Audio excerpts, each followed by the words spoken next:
उसकी माँ एक सफेद बाघिन थी, उसके पिता भी एक सफेद बाघिन थे, लेकिन वह एक छोटा काला बाघ बनकर पैदा हुआ। उसके पिता इतने क्रोधित हुए कि उन्होंने उसकी माँ को लगातार 3 दिन और 3 रात तक खूब पीटा। फिर 7 दिन और 7 रात तक पड़ोस में रहने वाले काले गोरिल्ला से लड़ते रहे, फिर भी अपने वंश का पता नहीं लगा पाए।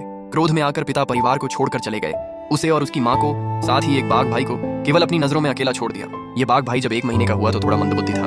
एक दिन बाघिन माँ शिकार पर चली गई।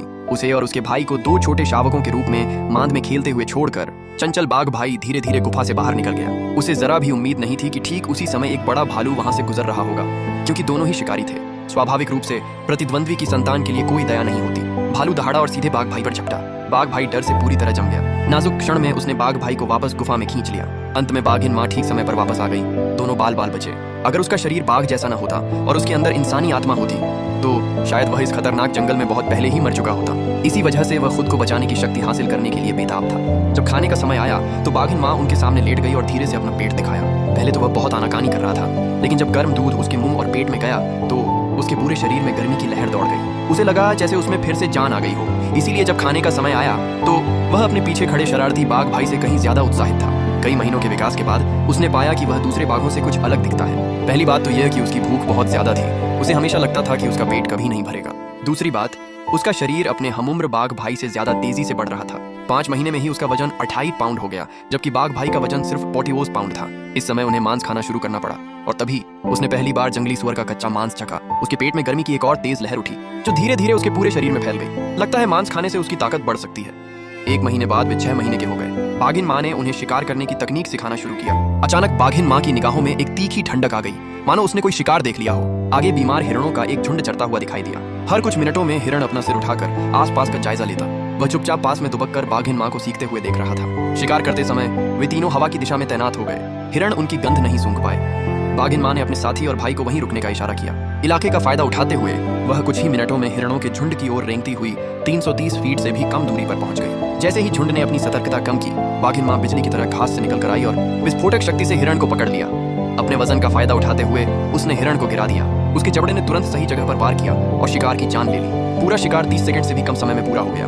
बाघिन माँ हिरण को घसीटकर अपने साथी और भाई के पास लाई। उसने अपने मुंह से निकला तरल चाटा, फिर 2 कदम पीछे हटकर लेट गई। स्पष्ट रूप से अपने साथी और भाई को पहले खाने का इशारा किया, लेकिन भाई को अभी कच्चे मांस का स्वाद चखने की आदत नहीं थी, इसलिए उसने दूध पीने की कोशिश की। बाघिन माँ ने उसे एक झटके में दूर धकेल दिया। भाई कराहते हुए चला गया। उसकी हालत बेहद दयनीय लग रही थी। इस बीच अपना हिस्सा खत्म करने के बाद भी वह भूखा महसूस करते हुए बचे हुए भोजन की ओर निडरता से बढ़ गया। बाघिन माँ ने धीमी सी गुर्राहट की, फिर अपना सिर दूसरी ओर घुमा लिया, मानो बाघिन माँ से अनुमति ले ली हो। उसने हिरण का पूरा निचला आधा हिस्सा छट कर लिया और उसके पेट से एक अलग ही उमस भरी गर्मी उठी। अभी तक उसे पता नहीं था कि यह गर्मी क्या है, लेकिन हर बार जब यह उसके शरीर में दौड़ती थी तो उसे अपने अंदर असीम ऊर्जा का संचार होता हुआ महसूस होता था। अगले कुछ दिनों तक बाघिन माँ अपने मांद के पास खुले मैदान में दोनों भाइयों के साथ खूब मस्ती करती रही। इस तरह वह उन्हें शिकार और आत्मरक्षा के कौशल का प्रशिक्षण और शिक्षा देती रही। दिन इसी तरह आराम से लेकिन गंभीरता से बीतते रहे, जब तक कि एक दिन तीनों बाघों के साथ शिकार से लौटते समय उन्होंने जंगल में एक गहरी और भयानक बाघ की दहाड़ सुनी। यह एक अपरिचित बाघ था। बाघिन माँ का व्यवहार तुरंत तनावपूर्ण हो गया। कई छलांगे लगाकर वह आसपास का जायजा लेने के लिए ऊंची जगह पर पहुंच गई। बाघ भाई वहीं जम गया। उसका शरीर डर से बेकाबू होकर कांप रहा था। अचानक उन्हें रास्ते में एक भयानक दृश्य दिखाई देता है। एक विशाल 600 पाउंड के ग्रिजली भालू का कंकाल पड़ा है, जिसे पलक झपकते ही खा लिया गया था और केवल हड्डियां ही बची थी। अवशेषों के पास हमारे पैरों के निशान थे, जो खाने की थाली जितने बड़े थे, और ये साबित करते थे कि हत्यारा एक राक्षस था। माँ कांपते हुए जांच करने लगी। इतने बड़े भालू को मार गिराने से हमलावर गंभीर रूप से घायल हो जाना चाहिए था, लेकिन चारों ओर देखने पर दुश्मन बाघ का एक भी खून नहीं था। शावक की रीढ़ में से हिरण दौड़ गए।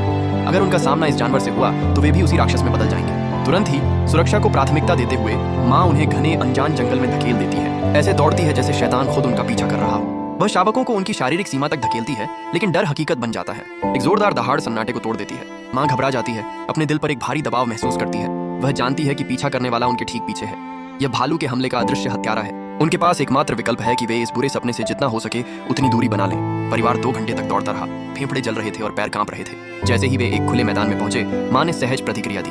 वह आगे की ओर उछली, अपने बच्चों को अपने शरीर से थामे हुए एक हताश और चुनौती भरी दहाड़ लगाई। 300 गज दूर एक मूर्ति की तरह खड़ा एक विशालकाय नर उनका इंतजार कर रहा था। यह आदमी अपने जीवन के चरम पर था। शुद्ध शक्ति का प्रदर्शन कर रहा था। उसका वजन आसानी से 600 पाउंड से अधिक था।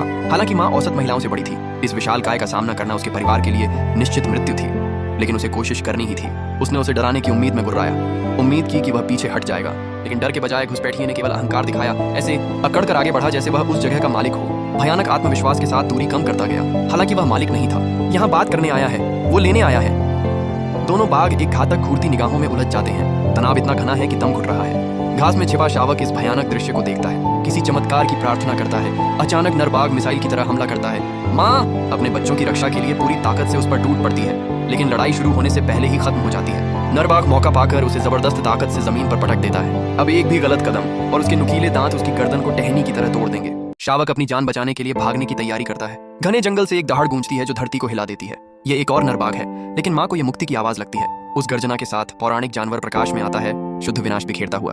वह हमलावर को एक मासूम बिल्ली के बच्चे जैसा बना देता है। उसकी आंखों में बदले की आग जल रही है।